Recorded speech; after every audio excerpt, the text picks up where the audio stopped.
আগের একটি ভিডিওতে আমরা শিখেছি হওয়া উচিত দিয়ে বাক্য। মানে যদি বলি তোমার ডাক্তার হওয়া উচিত, আমাদের ভালো মানুষ হওয়া উচিত, তার এটি হওয়া উচিত, এই ধরনের বাক্য কিন্তু আগের ভিডিওতে শিখেছি। আজকের ভিডিওতে এটিরই নেগেটিভ ফর্ম শিখব। মানে যদি বলি হওয়া উচিত নয়, হওয়া উচিতের সাথে যদি একটা নয় শব্দ অ্যাড করে দিই, তখন সেই হওয়া উচিত নয় দিয়ে বাক্যগুলিকে ইংলিশে কি করে বলবো, আজকে এটাই শিখবো।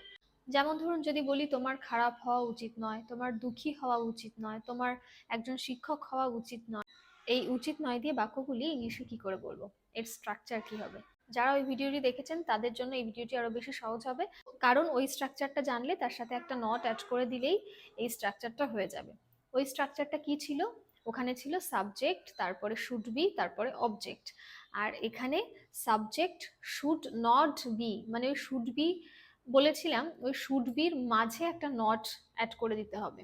মানে শুড বির মাঝে নট ঢুকে যাবে জোর করে, তাই should not be. So subject should not be object. সেন্টেন্সে দেখি চলুন। তোমার খারাপ হওয়া উচিত নয়, সাবজেক্ট কি? তোমার, তুমি।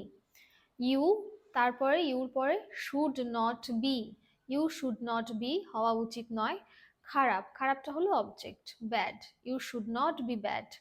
তোমার দুঃখী হওয়া উচিত নয়, তোমার, তোমারটা হলো সাবজেক্ট, তাই ইউ, ইউর পরে হওয়া উচিত নয় শুড নট বি, সাবজেক্টের পরে শুড নট বি, তারপরে অবজেক্ট, আর অবজেক্ট এখানে কি? দুঃখী, sad, you should not be sad.